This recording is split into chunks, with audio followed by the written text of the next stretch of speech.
Comrade Hardev Archi कुल हिंद किसान सभा के आगू ने वो विचार रखने जी। आओ जी साथियों, मैं पहला तो इस गल की माफ़ी मंगदा कि पता नहीं थोड़ा सारिਆਂ ਦਾ मूड चाह पीने का तो रोटी खाने का होवे कि उधरों मैं खड़ गया डरने वांगू विचाले अंदरों कितने गुस्से ना हो जाओ। जट्टां दा गुस्सा भी बड़ा भैड़ा हुंदा है। ये थोड़ा जिहा औखा सौखा सबर कर लो, तड़के कुछ ना कुछ खाधा ही होएगा।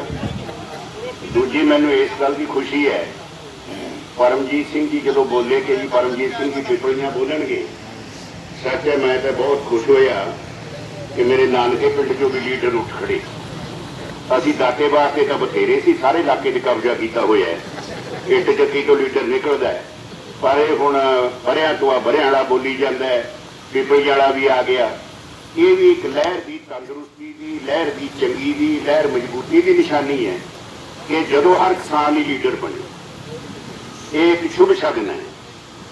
इस तो पहला कि मैं अगली गल करां, तुसीं पढ़िया होना कि कल ही साडे दो साथी, एक शायद संगरूर दे विच ते एक साडे अपने मानसा दे विच ही जिहड़ा साडा धरना चल रहा रेल ते, वो साथी शहीद हो गए हैं। हुण तक मेरा ख्याल है भी कोई 6 या 7 साडे साथी संघर्ष के दौरान सातों विछड़ चुके हैं, शहीद हो चुके हैं। ये अजे पता नहीं भी आने वाले समय मैं तो डर रहा भी कितने मैनू कहता भी बस कर, तो वो स्वाद जा नहीं आता पिछे खड़ा हो गया। तो ये अजे होर पता नहीं भी किन्नियां कुर्बानियां देनियां पैण। कई साथी मैनू आंदे जी फिर देख के लियाओ साथी भी कोई ज़्यादा बीमार ना होवे। गुरजंट सिंह जी की उम्र ही 50-52 साल है। इस उम्र च आपां सोच भी नहीं सकते। चलो कोई बहुत ही वडेरी उम्र का साथी पिछड़ के समझ सकते हैं। पहली गल तो जिन्नी आप बैठे हाँ, मेरे नालों थोड़ा तजर्बा ज़्यादा। आपो अपने पिंडां च निगाह मार लो, किन्ने क घर होणगे जिहड़े दोने डंगां दा दुध पा के तड़के नूं रिड़कदे होणगे। चिंता बथेरा करदा है, पर कबीलदारियां दे खर्च ही इन्ने वध गए। सानू ते वो जिहड़ी साडा पुराना एक सत्कार सी दुध के प्रति कि दुध ते पुत, वो दुध के पुत का रिश्ता भी टुट गया। गलत अंगूठा दिता है नीतियां ने, जिस करके मजबूरी बस भी ना चाहते हुए भी दुध बेचना पै रहा। कबीलदारी चलती नहीं, दोने डंग का चुल्हा वो तपाना काफ़ी औखा होया पे। इस करके माड़ियां खुराकां ने, पूरी खुराक नहीं मिल रही। फिर जिस तरह का हरे इनकलाब ने देश का रजाता, देश की ते अनाज की लोड़ पूरी करती, पर पंजाब मर गया, कर्जे के तौर पर भी मर गया, मशीनीकरण खेतीबाड़ी का हो गया। धड़ा धड़ सी तो मेरा ख्याल अमरीका के बराबर जा पहुंचे। 200-250 मशीनरी डिफरेंट वक्-वक् किस्मां की इस वेले खेतीबाड़ी च इस्तेमाल हो रही है। और जिहड़ा अगे कदे चमचिਆਂ नाल पाउंदे हुंदे, जदों नक्का वढ़दे ना एक अद्धा चमचा लैके बह जाता, मेरा ख्याल है भी 5-6 किले में इक्को खाद की बोरी। हुण ते गिणती गुणती कोई नहीं सुख नाल। सिर मैं इशारा सिर्फ ये करदा भी इन्ने ज़्यादा खर्चे वधाउणे पै गए है। जमीन या विचारी की समर्था तो उन्नी सी ना। आपां कई बारी तुहानूं सारिਆਂ नूं पता है कि शरीर की भी एक समर्था हुंदी है काम करन दी। जदों कई बारी ये तकलीफ मंद है कि ज़्यादा नहीं चल सकता, कार दे विच पेट्रोल डीजल पा देने आ। हुण वो पेट्रोल डीजल असीं भी पाउण लग गए। इशारा तुसीं भी समझ गए हो। ਉਹਦੇ ਨਾਲ लगता है भी बड़ी फुर्ती है जी, बहुत ज़्यादा काम निबेड़ लिया। वो असल दे विचों जदों किसी तेल वधा दईए ना माड़ा जिहा पलंजर च, ਉਹਦੀ थोड़ी जी स्पीड वध जाती है। अल्टीमेटली ਉਹਦਾ मशीनरी ते साडी जिहड़ी सरीरक मशीन है ਇਹਦੇ ते असर ते पैना ही पैना। कोई इहो जिहा व्यक्ति क्लेम नहीं कर सकता कि घर का बनाया दुध भी आपदे हथी कि वो भी शुद्ध होएगा ते ਉਹਦੇ विचों घिओ भी शुद्ध होएगा। ये पीपा घिओ का तैयार करना मेरे ख्याल 100-125 ग्राम यूरिया ते ਉਹਦੇ चों निकल आएगा। कोई चीज़ है ही नहीं जिहड़ी स्प्रेया ते खादां तो बिना होवे। और जिन्नी स्प्रे हिंदुस्तान च वरती जाती है सारे तो वध असीं वरती है जी, धरती जहरीली बना ली है। हुण ਉਹਦਾ साडी खुराक ते भी असर है। जिहड़ी खुराक आपां खाने ਉਹਦਾ फिर बीमारियां नूं भी ज़्यादा मौका मिलता, कोई ना कोई कमजोरी किसी पासे की। ये बीमारियां तो तुरियां फिरदियां, वो तो देखदियां भी किते कोई माड़ी मोटी सुराख है। साडे ते बहुत सारे सुराख हो गए हैं। इस करके भी साडे साथी ਵਿਛੜ ਰਹੀ ਹੈ। ਹੁਣ ਇਹਦੇ ਨਾਲ ਜਿਹੜੀ ਚਿੰਤਾ ਮੈਨੂੰ ਹੈ, ਇਹਦੇ 'ਚ ਦੇਖੋ ਜੇ ਤਾਂ ਮੌਜੂਦਾ ਸਰਕਾਰ ਸੰਜੀਦਾ ਹੈ ਫਿਰ ਤੇ ਇਹਨੂੰ ਚਾਹੀਦਾ ਵੀ ਕੋਈ ਇੱਦਾਂ ਦੀ ਪਾਲਿਸੀ ਬਣਾਵੇ, ਭਾਵੇਂ ਠੀਕ ਹੈ ਕਈ ਵਾਰੀ ਬਣਾ ਕੇ ਵੀ ਲਾਗੂ ਨਹੀਂ ਕਰਦੇ, ਕਿ ਵੀ ਇਸ ਤਰ੍ਹਾਂ ਦੇ ਸੰਘਰਸ਼ਾਂ ਦੇ ਦੌਰਾਨ ਇਹ ਲੜਾਈ ਕੋਈ ਕਿਸਾਨਾਂ ਦੀ ਲੜਾਈ ਨਹੀਂ, ਇਹ ਤਾਂ ਸਾਰੇ ਦੇਸ਼ ਦੀ ਲੜਾਈ ਹੈ ਲੜੀ ਜਾ ਰਹੀ। ਜੇ ਕੋਈ ਇਹਨੂੰ ਗਹਿਰਾਈ ਦੇ ਨਾਲ ਸਮਝੇ, ਅਸੀਂ ਤੇ ਪੰਜਾਬ ਬਚਾਉਣ ਦੀ ਲੜਾਈ ਲੜ ਰਹੇ ਹਾਂ, ਕਿਸੇ ਇੱਕ ਵਰਗ ਨੂੰ ਬਚਾਉਣ ਦੀ ਲੜਾਈ ਨਹੀਂ ਲੜ ਰਹੇ। ਸੋ ਜਿਹੜੀ ਸਾਰੇ ਸਮਾਜ ਦੀ ਲੜਾਈ ਹੈ ਉਹਦਾ ਫਿਰ ਭਾਰ ਵੀ ਸਮਾਜ ਨੂੰ ਹੀ ਚੱਕਣਾ ਚਾਹੀਦਾ। ਸਰਕਾਰ ਸਮਾਜ ਹੀ ਬਣਾਉਂਦਾ, ਘਰੋਂ ਦੇ ਕੋਈ ਬਣ ਕੇ ਨਹੀਂ ਆਉਂਦਾ। ਸੋ ਸਰਕਾਰ ਦਾ ਵੀ ਇਹ ਫਰਜ਼ ਹੈ, ਜਿੰਨੀ ਉਹਦੀ ਸਮਰੱਥਾ ਹੈ। ਸਾਨੂੰ ਵੀ ਪਤਾ ਵੀ ਸੂਬਿਆਂ ਦੀਆਂ ਸਰਕਾਰਾਂ ਕੋਈ ਬਾਹਲਾ ਕੁਛ ਹੁੰਦਾ ਨਹੀਂ, ਲੰਗੇ ਡਾਂਗੀ ਉਹ ਵੀ ਆਪਣਾ ਕੰਮ ਜਿਹੜਾ ਉਹ ਚਲਾਉਂਦੀਆਂ। ਕੋਈ ਇੱਦਾਂ ਦੀ ਪਾਲਿਸੀ ਬਣਾ ਲੇ ਵੀ ਸੰਘਰਸ਼ਾਂ ਦੇ ਵਿੱਚ ਅਗਰ ਕੋਈ ਇਸ ਤਰ੍ਹਾਂ ਦੀ ਦੁਖਦਾਈ ਘਟਨਾ ਵਾਪਰ ਜਾਂਦੀ ਹੈ, ਜਿੰਨੀ ਕੋ ਬਾਂਹ ਫੜ ਸਕਦੀ ਹੈ ਉਹਨੂੰ ਫੜਨੀ ਚਾਹੀਦੀ। ਮੈਂ ਕਿਉਂ ਕਹਿ ਰਿਹਾ, ਮੈਨੂੰ ਡਰ ਦੂਜੀ ਚੀਜ਼ ਦਾ ਹੈ। ਮੈਂ ਨਹੀਂ ਕਹਿੰਦਾ ਉਹ ਸਾਡੇ ਸਾਥੀ ਜਿਹੜੇ ਹੈ ਡੀਸੀ ਦਫ਼ਤਰ ਪੂਰੇ ਬੈਠੇ ਆ ਕੋਈ ਗਲਤ ਕਰ ਰਹੀ ਹੈ, ਸਰਕਾਰ ਨਹੀਂ ਮੰਨਦੀ ਤੇ ਸਾਡੇ ਕੋਲ ਤਾਂ ਸੰਘਰਸ਼ੀ ਇੱਕ ਹੱਲ ਹੈ ਨਾ। ਉਹ 5-6 ਦਿਨ ਹੋ ਗਏ ਲਗਾਤਾਰ ਧਰਨਾ ਉੱਥੇ ਲੱਗਿਆ ਹੋਇਆ ਹੈ, ਮੰਗ ਉਹਦੇ ਚਿੱਕ ਉੱਪਰ ਕੇ ਸਾਹਮਣੇ ਆ ਰਹੀ ਹੈ।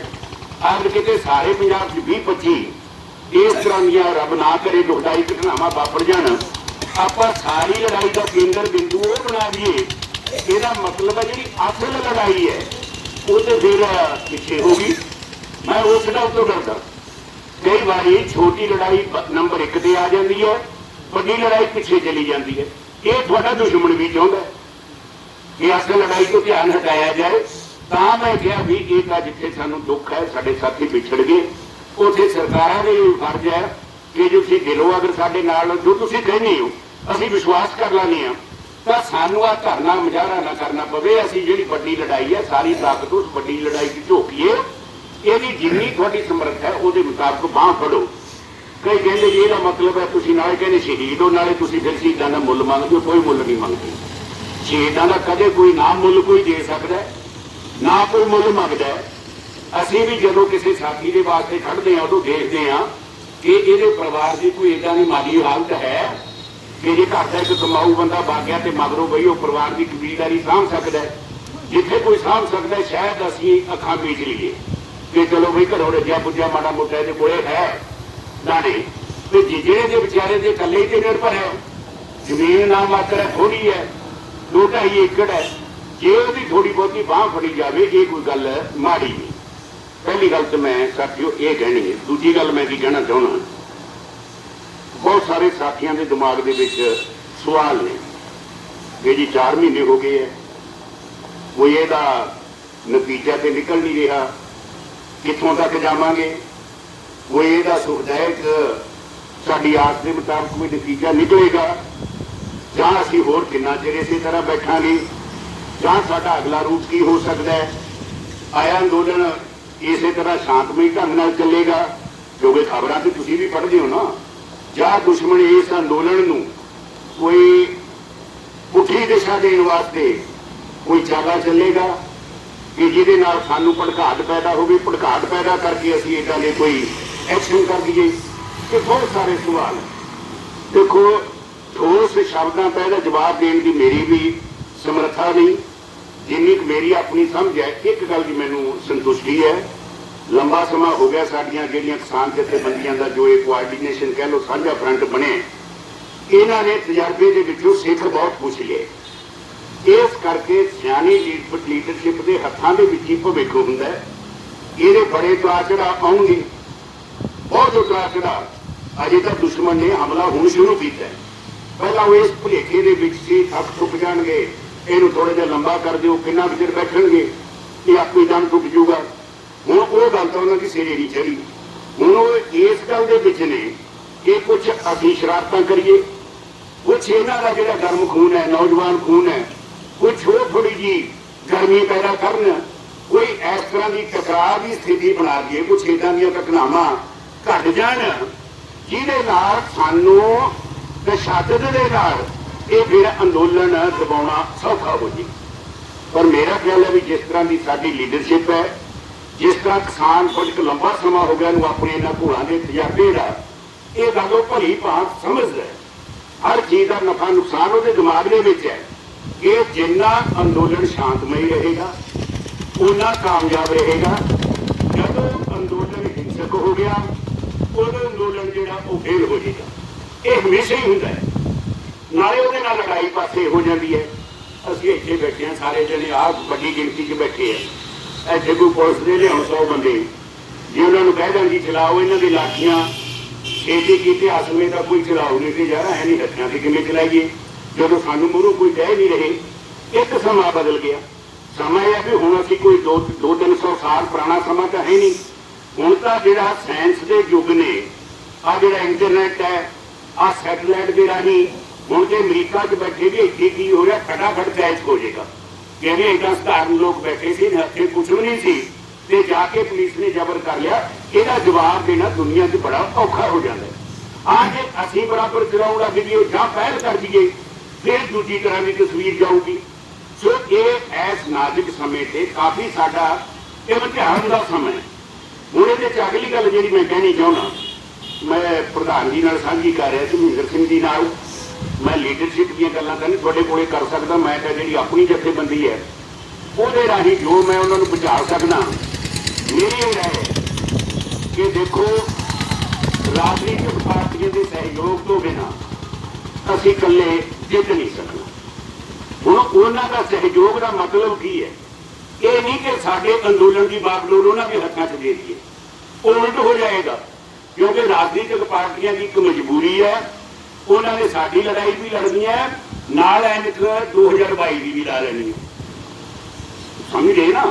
इस करके उन्होंने तालमेल इस ढंग का होवे कि भाई बुलाना बुलाना तो है नहीं सियासी तौर पर, अपना कैडर भेजना तुसीं भेजो आके बैठन धन्यवाद। ये लड़ाई ने हुण 2 हिस्से बनाने पैने, एक्चुअली है भी 2 हिस्से। जिहड़ा पहला हिस्सा है वो सब तो खतरनाक है, जे उस दे पहला दिता हुंदा ये सरकार संविधान की पाबंद हुंदी, जिस संविधान की सौं चुकी है आ नौबत नहीं सी आउणी। किस तरह साडा संविधान एक फैडरल सिस्टम नूं मनदा है, संघी ढांचा है, संघी ढांचे के 3 हिस्से है, कानून बनाने के अधिकार के 3 केंद्र बनाए हुए है। एक महकमे कह लो, सबजैक्ट कह लो, विषय कह लो, वो केंद्र के अधिकार खेतर है, उहदे ते ओह कानून बनाएगी। एक राज्यों की सूची है जिहदे ते असीं राज कानून बनावांगे। एक सांझी सूची है, सांझी सूची दे विचों जिहड़ा पहला बना दे वो मन्निया जाता है। दुख इस गल का है कि खेतीबाड़ी, एजुकेशन, ये 1-2 होर ये राज्यों के सबजैक्ट है। हुण ये पहली सरकार है जिहने शरेआम संविधान दी धज्जियां उड़ाईआं। जदों तुहाडे अधिकार खेतर की नहीं साडा राज्यों का विषय है, ये असीं सोचना भी खेतीबाड़ी का की करना है। हाँ वध तो वध की कर सकते हैं, एक मॉडल एक्ट दे सकते हैं। मॉडल एक्ट का मतलब एक्ट नहीं होंदा, एक मॉडल बना देंगे, बना के स्टेटां नूं भेज देंगे भी असीं चाहुंदे भी इदां दा एक्ट बने। वो जिन्हों आपां गाइडेंस कहने हैं, सलाह कहने हैं, वो अगे उहदे चों किन्ना कुछ मनना किन्ना नहीं मनना, किन्ना चंगा लगदा किन्ना नहीं चंगा लगदा, ये हर एक स्टेट की मर्जी है। ये तो उन्होंने अधिकार है, पर संविधान ये अधिकार नहीं दिंदा कि तुसीं हक दा मेरा होवे। जमीन का मालिक का जरा प्रयोजन सिंह है, समझ गए ना। मैं एवं जाके बिच की कहते होंगे न्यो कढ़िया आ, ये गल माड़ी है ना। बिल्कुल कानूनी जगह तो संविधान तो बड़ा साडा मार्गदर्शक कोई नहीं। हुण ये बात सरकार नाल किया हुए। हुण इहदे च मेरी राय की है कि जिहड़ियां साडे पोलीटिकल पार्टियां, खास करके जिहड़ियां रीजनल पार्टियां, इन्हां नूं इक्को ईमानदारी नाल चाहीदा है आपसी जिहड़ा एक दूजे के चांद मारी है वो छड़ देन, कर लियो। पहला बचाइए तो सही, पंजाब नूं बचा लीए। आपसे लड़ाई जो कोई सियासी करनी होगी कर लो। तुसीं एक काम करो, दूजे स्टेटां दीयां जिहड़ियां रीजनल पार्टियां ने, इलाकाई पार्टियां, मेरी गल समझ आउंदी कि नहीं, तुसीं उहनां नाल तालमेल करो कि भाई अज खेतीबाड़ी के रूप दे विच राज्यां दे अधिकार खोले, एजुकेशन के रूप दे विच राज्यां दे अधिकार खोले। एक एक करके सारे साडे अधिकार खो रहे हैं ते असीं तां फिर की कहंदे हुंदे कि देखण नूं राज आ, साडे पल्ले तां कुछ नहीं। जिवें पिंडां दीयां पंचायतां की आ विचारियां कोल, जे कोई बाहरों ग्रांट दे तां ठीक है, जे ना देवे ਉਹਦੇ पल्ले का कुछ नहीं। कोई हैगी ਜਿਹਦੇ ਕੋਲੇ चंगी जमीन है, ठीका ठूका आ जाता है। जे सारे राज इन्होंने इदा के बना के तो फिर साडी हालत बहुत माड़ी हो जानी है। हुण ये हैरानी नहीं है इस सरकार को, ये जितेगी इन्हां दी मां, असल इन्हां दी मां तो होर है, बहुते का जानते हो है RSS पहले दिनों ही ये फैडरल सिस्टम के खिलाफ है। वो चाहती नहीं सी राज होण, वो कहते राजा की की लोड़ है, सारा हिंदुस्तान एक अखंड भारत होवे, ये उन्होंने विचारधारा का हिस्सा है। पहला वो सिर्फ विचारधारा फैलाउंदे सी, जोड़ लाउंदे सी, हुण कुदरती तौर पर उन्होंने हथ के विच राज आ गया। जे हुण नहीं दुश्मन बई बाहर करेगा फिर कदों करेगा, हुण राज आ गया, उन्होंने हुण लागू करना शुरू करता। ये तो वो बेईमान है, जो संविधान बनया इन्होंने संविधान का विरोध किया कि हिंदुस्तान का संविधान जो रचता ये संविधान असैंबली ने, यदि की लोड़ है, साडे कोल तां मनु सिमरती है। मैं नहीं थोड़ा कोई पढ़ाउण लग्या भी मनु सिमरती दसा, सारे तुसीं जानते हो कि 5000 पिछे ले जाना चाहते हैं हिंदुस्तान नूं। फिर तिरंगे झंडा जो साडा राष्ट्री इहदा बेईमान इहदे भी खिलाफ इन्हां ने मुकाबले ते कहा सी 3 रंग दा कहंदे वैसे माड़े हुंदे आ। पता नहीं शायद मुझे सीधा रब नाल किवें दसदा भी 3 रंग माड़े हुंदे आ, इक्को ही रंग कहंदे केसरी। ये ते वो ने वो इन्हां दी विचारधारा है।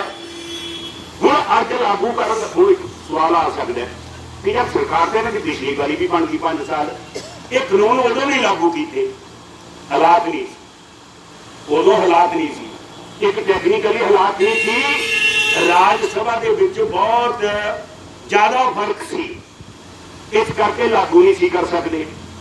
हुण पूरी मेजोरिटी बन गई है, मेजोरिटी की उनके 2/3 ने साडे इत्थे लोक सभा के विच, राज सभा के विच ऐतकी हारदे सी 204 तो इन्हां कोल सारा जोर ला के 113 बनते। फिर उत्थे जिहड़ा डिक्टेटरशिप धक्केशाही वोटां पोईआं ही नहीं। हालांकि रूलां दे विच लिखिआ, मैं भी 10 साल रहा, जे कोई मैंबर कह दे कि जी मैनूं नहीं पता डिवीजन कराओ वोटां पाओ, वोटां नाल जिहड़ा जित गया तुसीं जित गए ठीक है, नहीं जिते तैनूं वापस लै लो, वोटां पोईआं ही नहीं। एवें जवानी कह जा के जी दसो जिहड़े हक च है जी, वो एक शब्द हुंदा साडे भी जिहड़े favour of the this bill भी से आए, वो आए कहंदे आ, असीं इत्थे थोड़े हुंदे सी जदों जिहड़े नहीं हक च नो कहण, वो साडे मेरे नाल कोई होर साडा एमएलए हुंदा सी, वो जिन्ना सामने आए सरकारी बोल आए वो कल्ले इन्ने उच्ची बोलदा नो, वो सारे हस पाते, सानू पता सी भी होर दा सी कुछ कर नहीं सकते। मतलब इस तरह जिन्हों कहते ना जबानी वोटा पवा के धक्के नाल सारियां परंपरावां इन्हां बेईमानां ने रोल दी। हुण इन्हां नूं कोई तरस नहीं आ रहा, साडा संघर्ष क्यों लंबा हो रहा है, ਉਹਦੇ ਪਿੱਛੇ ਇੱਕ ਕਾਰਨ ਹੈ। ਮੈਂ ਤੁਹਾਨੂੰ ਸਾਫ਼ ਕਹਿ ਦਿਆਂ, ਦੁਸ਼ਮਣ ਦੇਖੀ ਦਾ ਵੀ ਤੁਹਾਡਾ ਬਾਹ ਕਿਹਦੇ ਨਾਲ ਹੈ। ਈਸਟ ਇੰਡੀਆ ਕੰਪਨੀ ਦਾ ਆਪਾਂ ਸਾਰੇ ਜਾਣਦੇ ਹਾਂ ਨਾ, ਉਹੀ ਸੀ ਜਿਹਦੇ ਰਾਹੀਂ ਅੰਗਰੇਜ਼ਾਂ ਨੇ ਹਿੰਦੁਸਤਾਨ ਤੇ ਕਬਜ਼ਾ ਕੀਤਾ, 200 ਸਾਲ ਸਾਨੂੰ ਗੁਲਾਮ ਬਣਾ ਕੇ ਰੱਖਿਆ। ਫਰਕ ਪੈ ਗਿਆ, ਹੁਣ ਵੀ ਈਸਟ ਇੰਡੀਆ ਕੰਪਨੀ ਹੈ, ਉਹ ਅੰਗਰੇਜ਼ਾਂ ਦੀ ਸੀ, ਅਡਾਨੀਵਾਦੀਆਂ ਦੀ ਹੈ। ਹੁਣ ਈਸਟ ਇੰਡੀਆ ਕੰਪਨੀ ਨਾਲ ਕਿੰਨੀ ਲੜਾਈ ਹੋ ਸਕਦੀ ਹੈ, ਇਹ ਧਿਆਨ 'ਚ ਰੱਖ ਲਿਓ। दूजा हम हमला क्यों बोलिया, हमला इस करके बोलिया, देखो ये मैं नाम ही लैंदा है जो पहले राज करने वाले बड़ी कोबरी थोड़े मौत की तैयारी का 90-92 तो शुरू हो गई। जो दुनिया के बड़े बड़े भुगियाड़ा ने जो दुनिया को कब्जा करना चाहते सी, उन्होंने अपने गठजोड़ बना ले, कदे वह बैंक गतिविधियां, कदे जैट, कदे विश्व व्यापार संगठन, कदे बैंक, कदे IMP, ये सारे बना के उन्होंने कहा कि हुण दुनिया से कब्जा करो। वो करके बहुत सारे देशों के दबाव भी पाया, लालच भी पाए। असीं उस समझौते से दस्तखत कर चुके थे 20 साल पहला। उन्होंने फर्क यह है, वो डरते सी, वो ऐसा ऐसा चलने वाले सी, ये तो शर्मटूल है। इन्होंने तो ना तो आजादी आंदोलन च हिस्सा लिया, ना इन्होंने कोई कुर्बानी की थी। ये तो सगों अंग्रेजों के पिछू सी, नाले माफिया मांग के आए। एक भी बंदा नहीं जो कह दे मैं जेल कटी है, इन्हों थोड़े संविधान थोड़े देश दियां रवायतों नाल कोई चिंता नहीं। हुण हालात ये बन गए, पूरी बहुत सहमति हो गई, राज सभा के लगभग नेड़े लगे हुए हैं, और दूसरा आ बीमारी का फायदा उठाया। इन्हों भुलेखा से कि बीमारी का डर बहुत है। हुण मंत्र पढ़ लो, लोगों ने डर के बाहर निकलना नहीं, पर यह भुलेखा इन्हों का निकल गया। ਹੁਣ ਅਸਲ ਦੇ ਵਿੱਚ ਨਿਗਾਹ ਤਾਂ ਬੜੇ ਚਿਰਾਂ ਤੋਂ ਹੈ, ਕੱਲਾ ਜ਼ਮੀਨ ਤੇ ਨਿਗਾਹ ਨਹੀਂ, ਆਪਣੀ ਤਾਂ ਮਜਬੂਰੀ ਹੈ ਨਾ, ਛੋਟੇ ਛੋਟੇ ਟੁਕੜੇ ਹੈ, ਆਪਾਂ ਤਾਂ ਰਵਾਇਤੀ ਫਸਲਾਂ ਪੈਦਾ ਕਰਦੇ ਆ, ਮੰਡੀ 'ਚ ਲਿਆ ਆਉਣੀਆਂ, ਇਹਨਾਂ ਨੇ ਇੱਦਾਂ ਦੀ ਖੇਤੀ ਥੋੜੇ ਕਰਨਗੇ ਜਦੋਂ ਕਬਜ਼ੇ 'ਚ ਆ ਗਈ। ਕਿੰਨੇ ਕਿਸਮ ਦਾ ਡੱਬਾ ਵਾਂਗ ਭੋਜਨ ਤਿਆਰ ਕਰਨਗੇ, ਕਿੰਨੀ ਅੱਗ ਸੁਆਹ ਪਾ ਕੇ ਵਿੱਚ ਉਹਦੇ ਟੇਸਟਾਂ ਦਾ ਫਰਕ ਪਾਉਣਗੇ, ਸਮਝ ਗਏ ਨਾ। ਇਸੇ ਸਾਡੇ ਪ੍ਰੋਡਕਟ ਦੇ ਵਿੱਚੋਂ 50 ਕਿਸਮ ਦੇ ਪ੍ਰੋਡਕਟ ਜਿਹੜੇ ਹੈ ਉਹ ਤਿਆਰ ਕਰਕੇ ਸਾਰੀ ਦੁਨੀਆ ਦੀ ਮਾਰਕੀਟ ਦੇ ਵਿੱਚ ਸਿੱਟਣਗੇ। ਤੋ ਇਹਨਾਂ ਦੇ ਤੇ ਭਗਿਆੜਾਂ ਤੇ ਤੁਹਾਡੇ ਤਾਂ ਜ਼ਮੀਨ ਸਮਾਨ ਦਾ ਫਰਕ ਹੈ ਨਾ, ਨਿਗਾਹ ਉਹਦੇ ਕਰਕੇ ਵੀ ਹੈ। ਤੇ ਜ਼ਮੀਨ ਕਿਹਨੂੰ ਚੰਗੀ ਨਹੀਂ ਲੱਗਦੀ ਬਈ?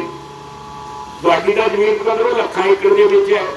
ਆ ਜਿਹੜਾ ਰੇਲ ਖਰੀਦ ਰਹੇ ਹੈ, ਰੇਲ ਦੀ ਦਿਲਚਸਪੀ ਘੱਟ ਹੈ। ਅੰਗਰੇਜ਼ ਭਾਵੇਂ ਮਾਰੇ ਸੀ, ਇੱਕ ਗੱਲ ਤੇ ਸਿਆਣੇ ਵੀ ਸੀ, ਉਹਨਾਂ ਨੇ ਰੇਲਵੇ ਲਾਈਨਾਂ ਦੇ ਨਾਲ ਨਾਲ ਕਿੰਨੀ ਜ਼ਮੀਨ ਰੱਖੀ ਹੋਈ ਹੈ ਪਤਾ ਤੁਹਾਨੂੰ? ਉਹ ਇਸ ਕਰਕੇ ਰੱਖੀ ਹੈ ਕਿ ਅੱਗੇ ਜਾ ਕੇ ਲੋੜਾਂ ਵਧਣਗੀਆਂ, ਆਬਾਦੀ ਵਧੂਗੀ, ਟ੍ਰੇਨਾਂ ਦਾ ਪ੍ਰੈਸ਼ਰ ਵਧੇਗਾ। ਜੇ ਲਾਈਨਾਂ 5-4 ਵੀ ਕਰਨੀਆਂ ਪਈਆਂ, ਇਹ ਅੱਜ ਤੋਂ ਧਿਆਨ 'ਚ ਰੱਖ ਲਿਓ, ਪੜ੍ਹੀ ਲਿਖੀ ਕੌਣ ਸੀ? ਪਲੈਨਿੰਗ ਸੀ। ਹੁਣ ਉਹ ਜ਼ਮੀਨ ਕਰੋੜਾਂ ਏਕੜ ਹੈ, ਇਹਨੇ ਨਿਗਾਹ ਤਾਂ ਉਸ ਜ਼ਮੀਨ ਤੇ ਵੀ ਹੈ, ਰੇਲਵੇ ਲਾਈਨ ਦੇ ਨਾਲ ਪੈਂਦੀ ਹੈ, ਜਿੰਨੇ ਮਰਜ਼ੀ ਪ੍ਰੋਜੈਕਟ ਕਰਾਈ ਜਾਣ, ਇਸੇ ਕਰਕੇ ਧੜਾ ਧੜ ਰੇਲਵੇ ਖਰੀਦ ਰਹੇ ਹੈ। ਹੁਣ ਇਹਨਾਂ ਵਾਸਤੇ ਹਾਲਾਤ ਬਣ ਗਏ ਸੌਖੇ ਕਿ ਲੋਕਾਂ ਨੇ ਬੋਲਣਾ ਨਹੀਂ। ਇੱਕ ਤੇ ਇਹਨਾਂ ਨੂੰ ਇੱਕ ਆਉਂਦੀ ਸੀ, ਮੈਂ ਸ਼ਾਇਦ ਪਿਛਲੀ ਵਾਰ ਆਇਆ ਉਦੋਂ ਵੀ ਜ਼ਿਕਰ ਕੀਤਾ ਸੀ, ਮੈਂ ਤਾਂ ਦੱਸ ਰਿਹਾ ਵੀ ਲੜਾਈ ਇਹਦੀ ਸੌਖੀ ਨਹੀਂ। ਜਿਹੜਾ ਇਹ ਪ੍ਰਚੂਨ ਦਾ ਵਪਾਰ ਹੈ ਨਾ, ਰਿਟੇਲ ਖੁੱਲਾ ਵਪਾਰ ਕਹਿੰਦੇ ਨੇ ਆ, ਇਹ ਹਿੰਦੁਸਤਾਨ ਇਕੱਲੇ ਦੇ ਵਿੱਚ 12,000 ਅਰਬ ਦਾ, 12,000 ਅਰਬ ਦਾ। ਹੁਣ ਤੁਸੀਂ ਅੰਦਾਜ਼ਾ ਲਾਓ, ਸਾਰੀ ਦੁਨੀਆ 'ਚ ਐਡਾ ਵੱਡਾ ਵਪਾਰ ਕੀਤੇ, ਸਾਰਾ ਜੁੜਿਆ ਹੋਇਆ ਖੇਤੀਬਾੜੀ ਨਾਲ। ਹੁਣ ਇਸ ਵਪਾਰ ਦੇ ਉੱਪਰ ਕਬਜ਼ਾ ਕਰਨ ਦਾ ਇਹਦਾ ਇਰਾਦਾ ਨਹੀਂ ਹੋਏਗਾ ਬਈ? ਦਿੱਕਤ ਇਹਨਾਂ ਨੂੰ ਆ ਰਹੀ ਸੀ, ਬਾਰ-ਬਾਰ ਦਿੱਕਤ ਕਾਹਦੀ ਆਉਂਦੀ ਸੀ? ਸਾਡਾ ਮੰਡੀਕਰਨ ਸਿਸਟਮ ਵੱਖਰਾ, ਹਰਿਆਣੇ ਦਾ ਵੱਖਰਾ, ਰਾਜਸਥਾਨ ਦਾ ਵੱਖਰਾ, ਇਹ ਹਰ ਜਗ੍ਹਾ ਤੇ ਇਹਨਾਂ ਨੂੰ ਰੁਕਾਵਟਾਂ ਖੜੀਆਂ ਹੁੰਦੀਆਂ ਸੀ। ਇਹ ਆਪਣਾ ਹਮਲਾ ਨਹੀਂ ਸੀ ਕਰ ਸਕਦੇ। ਇਹਨਾਂ ਨੇ ਕੋਈ ਕਿਹਾ ਜੀ ਜੱਬ ਮਕਾਓ, ਜਿਹੜਾ ਪਹਿਲਾ ਐਕਟ ਪਾਸ ਕਰਤਾ ਕਿ ਸਾਰੇ ਹਿੰਦੁਸਤਾਨ ਨੂੰ ਇੱਕ ਮੰਡੀ ਬਣਾ ਦਿਓ, ਬਣਾਤਾ। ਜਿਹੜਾ ਪਹਿਲਾ ਐਕਟ ਹੈ ਉਹ ਸਾਰਾ ਹਿੰਦੁਸਤਾਨ ਇੱਕ ਮੰਡੀ ਹੋਈ ਹੈ। ਫਿਰ ਦੂਜੀ ਸਮੱਸਿਆ ਕੀ ਆਈ? ਇਹਦੀ ਇੱਕ ਮੰਡੀ ਬਣਾ ਕੇ ਸਾਨੂੰ ਖਰੀਦ ਦੀ ਤਾਂ ਖੁਦ ਦੇਤੀ, ਸਾਡੇ ਤੇ ਸ਼ਰਤਾਂ ਵੀ ਕੋਈ ਨਹੀਂ, ਸਾਰਾ ਲਾਇਸੈਂਸ ਤੱਕ ਨਹੀਂ ਕਿ ਆ ਪੈਨ ਕਾਰਡ ਜਿਹੜਾ ਸਾਰੇ ਜਾਣਦੇ, ਜਿਹੜਾ ਆਮਦਨ ਆ ਜਿਹੜੇ ਟੈਕਸ ਦਿੰਦੇ ਆ, ਕਈ ਨਹੀਂ ਦਿੰਦੇ, ਉਹ ਵੀ ਬਣਾਈ ਫਿਰਦੇ ਆ ਕਿ ਜੀ ਪੈਨ ਕਾਰਡ ਹੈ ਤੁਹਾਡੇ ਕੋਲ, ਦਿਖਾ ਲਓ, ਜਿਹੜੀ ਮਰਜ਼ੀ ਖਰੀਦ ਲਿਓ। ਖਰੀਦ ਕੇ ਕੋਈ ਕਰ ਲੈਣਾ, ਬੰਦਾ ਭੱਜ ਗਿਆ, ਅਸੀਂ ਕਿੱਥੇ ਭਰਾਂਗੇ? ਇਹ ਵੀ ਬੜੀ ਦਿੱਕਤ ਹੈ ਕਿ ਕੋਈ ਲਾਇਸੈਂਸ ਨਹੀਂ, ਕੋਈ ਕੁਛ ਨਹੀਂ, ਕੋਈ ਫੀਸ ਨਹੀਂ, ਨਾ ਮਾਰਕੀਟ ਦੀ, ਨਾ ਆੜ੍ਹਤੀਏ ਦੀ, ਖੁੱਲੀ ਛੁੱਟੀ ਦੇ ਦਿਓ। ਫਿਰ ਉਹ ਕਹਿੰਦੇ ਜੀ ਖੁੱਲੀ ਛੁੱਟੀ ਤਾਂ ਦੇ ਦਿੱਤੀ, ਪਰ ਤੁਸੀਂ ਤਾਂ ਪਾਬੰਦੀ ਲਾ ਰੱਖੀ ਹੈ ਕਿ ਇਹ ਤੋਂ ਵੱਧ ਖਰੀਦ ਨਹੀਂ ਆਪਣਾ ਜਮ੍ਹਾਂ ਨਹੀਂ ਕਰ ਸਕਦੇ। ਉਹ ਪਾਬੰਦੀ ਇਸ ਕਰਕੇ ਲਾਈ ਹੋਈ ਸੀ ਕਿ ਭਾਈ ਅਨਾਜ ਖੇਤੀਬਾੜੀ ਚੋਂ ਪੈਦਾ ਹੋਣ ਵਾਲੀਆਂ ਚੀਜ਼ਾਂ ਅਗਰ ਜ਼ਿਆਦਾ ਖੁੱਲ੍ਹ ਦੇ ਕੇ ਗੋਦਾਮ ਭਰਨ ਦੀ, ਕੱਲ ਨੂੰ ਕਾਰ ਪੈ ਜਾਊਗਾ, ਮਹਿੰਗਾਈ ਵਧੂਗੀ, ਵਿਚਾਰਾ ਖਾਣ ਵਾਲਾ ਕੀ ਕਰੂਗਾ? ਉਹ ਪਾਬੰਦੀ ਚੱਕੋ, ਪਾਬੰਦੀ ਚੱਕਦੀ। ਹੁਣ ਕੋਈ ਪਾਬੰਦੀ ਨਹੀਂ ਕਿ ਮੇਰੀ ਮਰਜ਼ੀ ਹੈ, ਮੈਂ ਬਾਨੀਆਂ ਡਾਨੀਆਂ, ਭਾਵੇਂ ਲੱਖ ਟਨ, ਭਾਵੇਂ 1000 ਟਨ, ਭਾਵੇਂ 50,000 ਟਨ, ਜਿੰਨਾ ਮੈਂ ਮਰਜ਼ੀ ਜਮਾ ਕਰ ਲਾ। ਜ਼ਖੀਰੇਬਾਜ਼ੀ ਨੂੰ ਖੁੱਲੀ ਛੁੱਟੀ ਦੇ ਦਿੱਤੀ। ਹੁਣ ਉਹਨਾਂ ਨੇ ਜਿਹੜੀ ਤੁਹਾਡੇ ਨਾਲ ਉਹ ਠੇਕਾ ਕਰਨਗੇ, ਉਹਦੇ ਚੱਲਣੀ ਉਹਨਾਂ ਦੀ ਮਰਜ਼ੀ ਹੈ। ਐਕਟ 'ਚ ਲਿਖਿਆ ਕਿ ਤੁਸੀਂ ਬੀਜਣਾ ਕੀ ਹੈ, ਕਿਸ ਤਰ੍ਹਾਂ ਦਾ ਬੀਜ ਪਾਉਣਾ, ਉਹ ਕਿਹੜੀ ਵੈਰਾਈਟੀ ਦਾ ਹੋਏਗਾ, ਖਾਦ ਕਿੰਨੀ ਪਾਉਣੀ ਹੈ, ਕਿਹੜੀ ਵੈਰਾਈਟੀ ਦੀ ਪਾਉਣੀ ਹੈ, ਕੀਟਨਾਸ਼ਕ ਕਿਹੜੀ ਹੋਏਗੀ, ਉਹ ਦੱਸਣਗੇ। ਦੇਣਗੇ ਵੀ ਆਪਦੇ ਕੋਲੋਂ, ਸਾਡਾ ਤਾਂ ਦੇਣੀ ਨਹੀਂ। ਜਦੋਂ ਪੱਕ ਕੇ ਫਸਲ ਹੋਊਗੀ, ਪਹਿਲਾਂ ਤਾਂ ਉਹ ਖਰਚਾ ਕੱਟਣਗੇ, ਫਿਰ ਨਾਲ ਨਗੋਚਾ ਕੱਢਣਗੇ। ਤੈਅ ਕਰ ਲਿਆ 1500 ਰੁਪਏ ਕੁਇੰਟਲ, ਮੰਨ ਲਓ ਕਿਸੇ ਚੀਜ਼ ਦਾ, ਕਹਿਣਗੇ ਜੀ ਇਹ ਤਾਂ ਤੁਹਾਡਾ ਰੇਸ਼ਾ ਘੱਟ ਹੈ, ਇਹਦਾ ਸਾਈਜ਼ ਵੱਡਾ ਛੋਟਾ ਹੈ। ਆ ਪੈਪਸੀ ਨੇ ਕੀਤਾ ਸੀ ਆਲੂਆਂ ਦਾ 6 ਰੁਪਏ ਕਰ ਲਿਆ, ਕਹਿੰਦੇ ਲਓ ਜੀ ਤੁਹਾਡੇ ਨਾਲ ਕੁਝ ਪਿੰਡਾਂ 'ਚ ਠੇਕਾ ਕਰ ਲਿਆ ਕਿ 6 ਰੁਪਏ ਕੁਇੰਟਲ ਖਰੀਦਾਂਗੇ। ਮੰਡੀ ਸੀ ਉਦੋਂ 10 ਰੁਪਏ। ਕਿਸਾਨ ਕਹਿੰਦੇ ਜੀ ਮੰਡੀ 'ਚ ਤਾਂ 10 ਹੈ, ਤੁਸੀਂ 6 ਦਿੰਦੇ ਹੋ। ਕਹਿੰਦੇ ਨਾ ਬਈ, ਇਹ ਤਾਂ ਹੁਣ ਜਦੋਂ ਆਪਣਾ ਲੇਖੀ ਮੰਡੀ ਹੋ ਗਿਆ, ਹੁਣ ਇਹ ਕਿਵੇਂ ਹਟ ਸਕਦਾ? ਅਗਲੀ ਵਾਰੀ ਉਲਟ ਹੋ ਗਿਆ, ਅਗਲੀ ਵਾਰੀ ਮੰਡੀ 'ਚ 4 ਹੋ ਗਿਆ, ਕਿਸਾਨ ਜਿਹੜਾ ਦਾ ਠੇਕਾ ਸੀ 6 ਹੋ ਗਿਆ। ਉੱਥੇ ਕੰਪਨੀ ਨੇ ਨਹੀਂ ਸੁਣਿਆ, ਪਤਾ ਕੀ ਕਹਿੰਦੇ? ਨਹੀਂ ਉਹ ਤਾਂ ਨਹੀਂ ਜਿਹੜਾ ਅਸੀਂ ਤੁਹਾਨੂੰ ਕਿਹਾ ਸੀ, ਇਹ ਤਾਂ ਵੱਡਾ ਕਰ ਲਿਆ, ਛੋਟਾ ਹੋ ਗਿਆ, 2 mm ਦਾ ਆਲੂ ਕਿਹਾ ਸੀ ਤੇ ਸਾਲਾ ਹੁਣ ਜ਼ਮੀਨ ਦੇ ਵਿੱਚ ਵੜ ਜਾਈਏ, ਜਰਾ ਜ਼ਰੂਰ ਫੜ ਕੇ ਰੱਖੀਏ ਵੀ ਤੂੰ ਵੱਡਾ ਨਹੀਂ ਹੋਣਾ। ਹਾਂ ਉਹਨਾਂ ਨੂੰ ਕਹਿੰਦੇ 4 ਚੁੰਨੇ ਨਾ ਦੇ ਦਿਓ, ਨਹੀਂ ਨਾ ਜਾਓ। ਕੀ ਕਰਦੇ ਵਿਚਾਰੇ, ਗੱਲ ਪੁੱਠਾ ਆ ਗਿਆ। ਇਹੀ ਕੁਛ ਹੁਣ ਇੱਥੇ ਕਰਨਗੇ। ਜਦੋਂ ਇਹ ਸਕੰਜਾ ਕੱਸਿਆ ਗਿਆ ਆਪਾਂ ਨੂੰ ਛੱਡਣਾ ਪੈਣਾ। ਇਹਦੇ ਭੁਲੇਖੇ 'ਚ ਨਾ ਰਹੋ ਕਿ ਸਾਨੂੰ ਉੱਥੇ ਦਿਹਾੜੀ ਮਿਲ ਜੂਗੀ। ਇਹ ਜੇ ਉਹਦੀ ਮਰਜ਼ੀ ਹੋਏਗੀ ਤੁਹਾਨੂੰ ਰੱਖੇ ਨਾ ਰੱਖੇ। ਜੇ ਤੁਹਾਡੇ ਪਿੰਡ 'ਚ ਰੇਟ ਜ਼ਿਆਦਾ ਹੈ ਮੈਂ ਦੂਜੇ ਪਾਸੇ ਲਿਆਊਂਗਾ। ਉਹਨੇ ਤਾਂ ਲੁੱਟਣਾ, ਉਹਦੇ ਸਾਹਮਣੇ ਤਾਂ ਮੁਨਾਫਾ ਹੈ। ਤੁਹਾਡੀ ਉੱਥੇ ਵੀ ਗਰੰਟੀ ਕੋਈ ਨਹੀਂ। ਫੈਸਲਾ ਕਹਿੰਦੇ ਅਸੀਂ ਇਹ ਕਰਨਾ ਹੈ ਕਿ 38% ਬੰਦੇ ਜਿਹੜੇ ਖੇਤੀਬਾੜੀ 'ਚ ਇਹਨਾਂ ਨੂੰ ਖੇਤੀਬਾੜੀ 'ਚੋਂ ਕੱਢਣਾ ਹੈ। ਕੱਢ ਕੇ ਕਿੱਥੇ ਲਿਆਉਣੇ ਆ? ਸ਼ਹਿਰਾਂ ਦੇ ਵਿੱਚ। ਕਿਉਂ? ਕਹਿੰਦੇ ਜੀ ਤਰੱਕੀ ਤਾਂ ਹੋਏਗੀ ਜੇ ਸਸਤੀ ਮਜ਼ਦੂਰੀ ਮਿਲੇਗੀ। ਕੱਢ ਦਿਓ। ਸਸਤੀ ਮਜ਼ਦੂਰੀ ਦੀ ਗਰੰਟੀ ਕੀ ਹੈ ਬਈ? ਚਲੋ ਸਸਤੀ ਮਹਿੰਗੀ ਮਿਲੇ, ਸਾਨੂੰ ਤੇ ਇਹ ਡਰ ਹੈ ਕਿ ਮਿਲਣੀ ਓ ਨਹੀਂ। ਆ ਤੁਹਾਡੇ ਪਿੰਡਾਂ 'ਚ ਆਉਂਦੇ ਨਹੀਂ ਜਿਹੜੇ ਤੜਕੇ ਸਾਈਕਲਾਂ ਤੇ ਆ ਕਦੇ ਬਖਿਆਈ ਤੇ ਬੁਢਲਾਡਾ ਤੇ ਛੋਟੀ ਮੰਡੀ ਹੈ ਨਾ, ਸਟੇਸ਼ਨ ਦੇ ਮੂਹਰੇ ਖੜੇ ਹੁੰਦੇ ਆ। ਆ ਸਾਡਾ ਉਡਕਾਂ ਦਾ ਇੱਕ ਕਾਮਰੇਡ ਹੈ, ਇੱਕ ਦਿਨ ਆ ਕੇ ਡਾਕਟਰ ਕੁਦਰਤੀ ਮੈਂ ਰੋਣ ਲੱਗ ਗਿਆ। ਮੈਂ ਕੀ ਗੱਲ ਹੋ ਗਈ? ਕਹਿੰਦੇ ਮੈਨੂੰ 7 ਦਿਨ ਹੋ ਗਏ, ਸਾਡਾ ਆਟਾ ਵੀ ਮੁੱਕ ਗਿਆ, ਚਾਹ ਵੀ ਮੁੱਕ ਗਿਆ, ਦਿਹਾੜੀ ਮਿਲਦੀ ਨਹੀਂ, ਮੈਂ ਵਾਪਸ ਵਗ ਜਾਣਾ। ਚਲੋ ਕੁਝ ਕਾਮਰੇਡ ਬੈਠੇ ਸੀ, ਅਸੀਂ ਦੇਤਾ, ਪਰ ਚਲੋ ਕਿੰਨਿਆਂ ਨੂੰ ਦੇਵਾਂਗੇ। ਹੁਣ ਹਾਲਤ ਤਾਂ ਇਹ ਬਣੀ ਪਈ ਹੈ 30% ਤੁਹਾਨੂੰ ਕੱਢ ਕੇ ਉੱਥੇ ਬਾੜ ਦੇਣਾ। ਇਹ ਹੁਣ ਗੱਲਾਂ ਜਿਹੜੀਆਂ ਨਾ, ਜਦੋਂ ਕਈ ਵਾਰੀ ਸੁੱਤੇ ਮੈਂ ਗੱਲ ਨੇੜੇ ਲਿਆਵਾਂ ਆਪਣੀ, ਤਾਂ ਦਿਮਾਗ 'ਚ ਆਉਂਦਾ ਹੈ ਕਿ ਸਾਰੇ ਪਾਗਲ ਇਕੱਠੇ ਹੋਏ ਨੇ। ਪਰ ਇਹ ਪਾਗਲ ਤਾਂ ਹੈ ਨਹੀਂ। ਜਿਨ੍ਹਾਂ ਦੇ ਪਿੱਛੇ ਡਾਨੀ ਬਾਨੀ ਬੈਠੇ ਹੋਣ, ਸਾਰੇ ਦਿਮਾਗ ਉਹਨਾਂ ਨੇ ਖਰੀਦੇ ਹੋਏ ਹੈ। ਡਾਨੀ ਬਾਨੀ ਨੇ ਜਿਹੜੇ ਸਲਾਹ ਕਰ ਰੱਖੇ ਆ ਨਾ, 20-25 ਲੱਖ ਰੁਪਇਆ ਦਿੰਦੇ ਆ ਮਹੀਨੇ ਦਾ। ਤੁਸੀਂ ਤਾਂ ਕਦੇ ਰਹੇ ਨਹੀਂ ਨਾ। ਬਿੱਲ ਜਿਹੜੇ ਆਏ ਹੈ, ਤੁਸੀਂ ਤਾਂ, ਤੁਹਾਡੇ ਤਾਂ ਬਾਹਰ ਨਹੀਂ, ਮੇਰਾ ਤਾਂ 10 ਸਾਲ ਬਾਹਰ ਪਿਆ। ਮੈਂ ਜੇ ਪੜ੍ਹਦਾ ਰਿਹਾ, ਸਰਕਾਰ ਦਾ ਇੱਕ ਮਹਿਕਮਾ ਹੈ, ਸੈਂਟਰ ਦਾ ਵੀ ਪੰਜਾਬ ਦਾ ਵੀ, ਉਹਨੂੰ LR ਕਹਿੰਦੇ ਆ, ਲੀਗਲ ਰਿਮੈਂਬਰੈਂਸ। ਉਹਦਾ ਕੰਮ ਹੀ ਐਕਟ ਬਣਾਉਣਾ। ਉਹ ਤਜਰਬਾ ਹੁੰਦਾ ਉਹਨਾਂ ਨੂੰ, ਉਹ ਐਕਟ ਬਣਾਉਂਦੇ। ਪਰ ਉਹ ਐਕਟ ਦੀ ਭਾਸ਼ਾ ਤੋਂ ਸਮਝ ਆ ਜਾਂਦਾ। ਜਦੋਂ ਮੈਂ ਪਹਿਲੀ ਵਾਰੀ ਪੜ੍ਹਿਆ ਮੈਂ ਕਿਹਾ ਵੀ ਸਰਕਾਰ ਦਾ ਤਾਂ ਐਕਟ ਬਣਾਈ ਨਹੀਂ ਹੈਗੀ। ਅਰੇ ਉਹ ਸ਼ਬਦ ਹੀ ਨਹੀਂ, ਇਹ ਤਾਂ ਇਹਦਾ ਡਾਨੀ ਬਾਨੀਆਂ ਦੇ ਜਿਹੜੇ ਸਿਰੇ ਦੇ ਵੱਡੇ ਵੱਡੇ ਦਿਮਾਗ ਹੈ ਨਾ ਵਕੀਲਾਂ ਦੇ, ਇਹ ਜੇ ਉਹਨਾਂ ਨੇ ਬਣਾਇਆ ਨਾ, ਸਰਕਾਰ ਦਾ ਬਣਾਇਆ ਉਹਨਾਂ ਨੇ। ਹਰ ਗੱਲ 'ਚ ਉਹਨਾਂ ਨੂੰ ਤਾਂ ਡਿਫੈਂਸ ਕੀਤੀ ਹੋਈ ਹੈ ਕੰਪਨੀਆਂ ਨੂੰ। ਸਾਨੂੰ ਹਰ ਗੱਲ ਦੇ ਵਿੱਚ ਸਾਡਾ, ਜਿਵੇਂ ਆਪਾਂ ਕਹਿੰਦੇ ਨਾ ਸੇਫ ਗਾਰਡ, ਸਾਡਾ ਕਿਤੇ ਸੇਫ ਗਾਰਡ ਨਹੀਂ। ਉਹ ਕਿਸੇ ਥਾਂ ਤਾਂ ਬਚੀਏ ਨਾ, ਕਿਤੇ ਕੋਈ ਸੇਫ ਗਾਰਡ ਨਹੀਂ। ਹੁਣ ਇਹ ਐਡਾ ਵੱਡਾ ਜਿਹੜਾ ਉਹਨਾਂ ਦਾ ਸਾਥੀ ਹੋਏ ਹਮਲਾ ਹੈ ਨਾ, ਇਹ ਹਿਟਲਰ ਦੀ ਔਲਾਦ ਹੈ। ਹਿਟਲਰ ਪੁਰਾਣੇ ਸਾਥੀ ਜਾਣਦੇ ਆ, ਜਿਹਨੇ ਸਾਰੀ ਦੁਨੀਆ ਨੂੰ ਜੰਗ ਦੀ ਭੱਠੀ 'ਚ ਝੋਕਿਆ, 5 ਕਰੋੜ ਲੋਕ ਮਰੇ। ਉਹ ਵੀ ਇਹੀ ਰਾਜਨੀਤੀ ਕਰਦਾ ਸੀ। ਇਹ ਮੁਸਲਮਾਨਾਂ ਦੇ ਨਾਂ ਤੇ ਕਰਦੇ ਆ, ਉਹ ਯਹੂਦੀਆਂ ਦੇ ਨਾਂ ਤੇ ਕਰਦਾ ਸੀ। ਉਹਨੇ ਤੇ 55 ਲੱਖ ਲੋਕ ਮਾਰੇ ਗੈਸ ਚੈਂਬਰਾਂ ਦੇ ਵਿੱਚ, ਧਰਮ ਦੇ ਨਾਂ ਤੇ ਸਾਰੀ ਦੁਨੀਆ ਨੂੰ ਜੰਗ ਦੀ ਭੱਠੀ ਝੋਕਦਾ। ਇਹ ਉਹਨੂੰ ਤਾਂ ਆਪਣਾ ਗੁਰੂ ਮੰਨਦੇ ਆ। ਉਹਦਾ ਇੱਕ ਸ਼ਬਦ ਸੀ ਹਿਟਲਰ ਦਾ, ਉਹ ਕੀ ਕਹਿੰਦਾ ਸੀ? ਕਹਿੰਦਾ ਲੋਕਾਂ ਨੂੰ ਇੰਨਾ ਨਿਚੋੜ ਦਿਓ, ਇੰਨਾ ਨਿਚੋੜ ਦਿਓ, ਉਹ ਬਾਕੀ ਗੱਲਾਂ ਭੁੱਲ ਜਾਣਾ, ਸਿਰਫ ਜਿਉਂਦੇ ਰਹਿਣ ਨੂੰ। ਕਿ ਯਾਰ ਜਿਉਂਦੇ ਰਹਿ ਜੀਏ, ਸਾਹ ਆ ਜਾਣ, ਕਿ ਉਸੇ ਨੂੰ ਵਿਕਾਸ ਸਮਝੀ ਜਾਣ। ਅਸਲ ਇਹਨਾਂ ਦਾ ਇਰਾਦਾ ਤਾਂ ਇਹ ਹੈ ਕਿ ਤੁਹਾਨੂੰ ਇੰਨਾ ਜੋੜ ਦਿੱਤਾ ਜਾਏ, ਤੁਸੀਂ ਜਿਉਂਦੇ ਰਹਿਣ ਦੀ ਭੀਖ ਮੰਗੋ। ਉਸੇ ਨੂੰ ਕਹੋਗੇ ਜੀ ਸਾਰਾ ਕੁਝ ਠੀਕ ਹੈ, ਮਾਰਨ ਤੋਂ ਛੱਡ ਦਿਓ, ਜਿਉਂਦੇ ਰਹਿਣ ਜੋਗਾ ਸਾਡਾ ਪ੍ਰਬੰਧ ਕਰ ਦਿਓ। ਕਿ ਉਹ ਔਲਾਦ ਹੈ ਇਹ, ਇਹਦੀ ਬੇਕੂਫਤਾ ਨਹੀਂ। ਪੜ੍ਹੇ ਲਿਖੇ ਸਾਥੀ ਬੈਠੇ ਮੇਰੇ ਸਾਥੀ, ਪਤਾ ਨਹੀਂ ਤੁਹਾਡੇ 'ਚ ਕੋਈ ਮੁਲਾਜ਼ਮ ਸੈਂਟਰ ਦਾ ਹੈ ਕਿ ਨਹੀਂ। ਡਰਾਮਾ ਰਚਦੇ ਰੋਜ਼। ਆਹ ਹੁਣ ਡਰਾਮਾ ਕੀ ਰਚਿਆ? ਦੀਵਾਲੀ ਆ ਗਈ, ਦੁਸਹਿਰਾ ਆ ਗਿਆ, ਇਹਨੂੰ ਤਿਉਹਾਰਾਂ ਦਾ ਸਮਾਂ ਕਹਿੰਦੇ ਆ। ਕਹਿੰਦੇ ਜੀ ਅਸੀਂ ਨਾਲ ਤਾਂ ਆਰਥਿਕਤਾ ਬਹੁਤ ਵਧੂਗੀ।